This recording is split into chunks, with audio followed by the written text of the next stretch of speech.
Assalamualaikum warahmatullahi wabarakatuh. Alhamdulillah, jumpa lagi dengan Gambio di channel Kalam Siasi. Saya berdoa semoga pemirsa setia Kalam Siasi diberikan keberkahan dan senantiasa dalam lindungan serta ridho Allah Subhanahu wa Ta'ala. Bagi yang belum subscribe, yuk segera klik tombol subscribe-nya agar channel ini terus berkembang dan memberikan banyak manfaat kepada orang lain. Karena subscribe itu mudah dan insya Allah berpahala. Dalam dunia saat ini yang dikuasai ideologi kapitalisme, semua hal dijadikan komoditas guna meraih keuntungan duniawi. Karena bagi kaum kapitalis, kebahagiaan terletak pada banyaknya harta yang mereka miliki, termasuk wanita. Dalam ideologi kapitalisme ini, wanita adalah salah satu komoditas yang bisa diperdagangkan. Ya, katakanlah seperti Miss World, Miss Universe, dan mimisan lainnya. Itu tidak lebih dari menjual bodi dan aurat wanita atas nama kontes kecantikan, demi pundi-pundi dolar yang masuk ke kantong para kapitalis. Ini nih yang gue benci dari para kadrun, ingin menerapkan syariat Islam. Jadinya gue gak bisa nikmatin cewek-cewek seksi pakai baju mini. Please dong, bukan baju cewek-cewek itu yang mini, tapi iman para kadrun yang mini. Iman lu yang mini, Bong. Buktinya lu seneng lihat gituan. Gak usah sok suci lu, sok nasihatin gue. Emang situ sudah dijamin masuk surga, ha?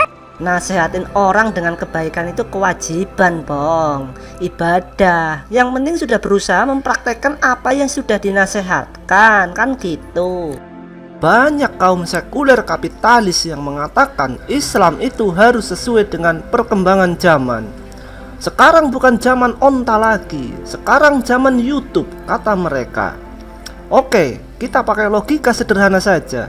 Jika Anda seorang YouTuber vlog kuliner dan agama Anda adalah Islam, saat bulan Ramadan, apa Anda akan maksa tidak puasa di siang hari hanya untuk berburu kuliner demi konten YouTube Anda? Dengan alasan syariat Islam harus menyesuaikan dengan zaman modern internet 4.0 sekarang? Tentunya tidak.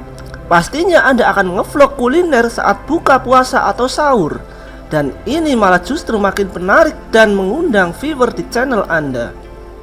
Jadi bukannya Islam yang harus mengikuti zaman, tapi setiap perkembangan zaman, semodern apapun zaman itu, harus tetap mengikuti Islam. Kerusakan zaman akibat ideologi kapitalisme saat ini menjadikan banyak perempuan dieksploitasi, terutama dalam hal seks. Bahkan para pelacur banyak yang menjadi public figure, menghina ulama dan menistakan ajaran Islam. Seperti kemarin ada oknum lonte yang mengatakan dengan sombongnya, "Gak usah sok suci kalian, sholat itu gak jamin kalian masuk surga." Ya, dia sendiri tahu sholat gak jamin masuk surga, apalagi gak sholat. Udah gak sholat, ngelonte lagi, aduh. Emang geblek ya, Bang. Orang bodoh sok-sokan ngomong agama. Ya, itu namanya ruwai bidoh. Orang bodoh tapi sok ngerti urusan orang banyak.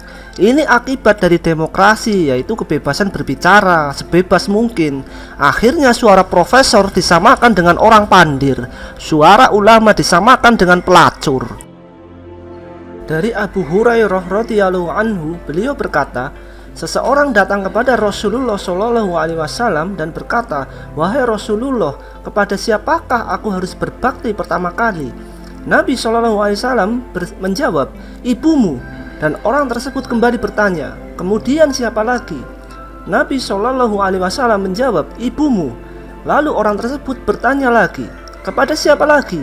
Beliau menjawab, "Ibumu." Orang tersebut bertanya lagi, "Kemudian kepada siapa lagi?" Nabi SAW pun menjawab, "Kemudian ayahmu." Muttafaqun alaih. Dalam riwayat lain, seorang sahabat Ansor hendak menemui Khalifah Umar bin Khattab untuk mengadukan istrinya yang galak dan suka marah-marah kepadanya. Namun saat datang ke rumah Khalifah Umar, beliau pun sedang dimarahi oleh istrinya. Pada kesempatan lain, Khalifah Umar mengatakan kepada sang sahabat Ansor ini untuk bersabar dengan kelakuan istrinya, karena istrinya itu yang melahirkan anaknya, mengasuhnya, mencuci baju, memasak, dan urusan rumah tangga lainnya. Islam memuliakan wanita hingga derajat tertinggi, memberikan aturan yang ketat tentang menutup aurat, sehingga setiap wanita muslimah akan menjadi wanita terhormat dengan busana syar'i yang ia pakai. Dalam pepatah Jawa mengatakan, ajining diri soko busono, artinya kehormatan diri dilihat dari pakaian yang dipakai. Selain itu, ada aturan yang baik tentang interaksi pergaulan antara laki-laki dan perempuan.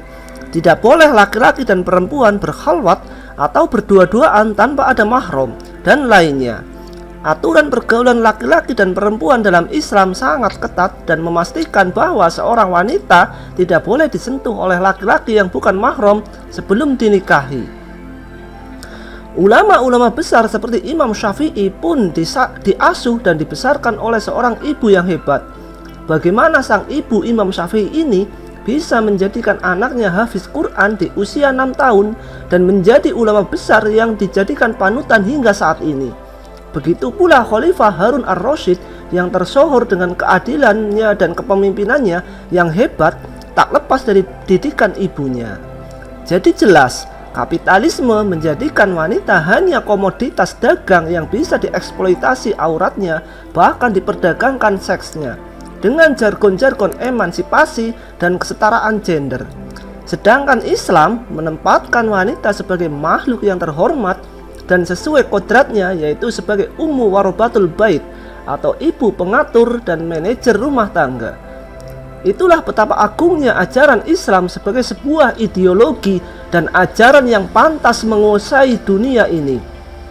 Wallahu a'lam bishawab. Wabillahi taufiq wal hidayah. Wassalamualaikum warahmatullahi wabarakatuh.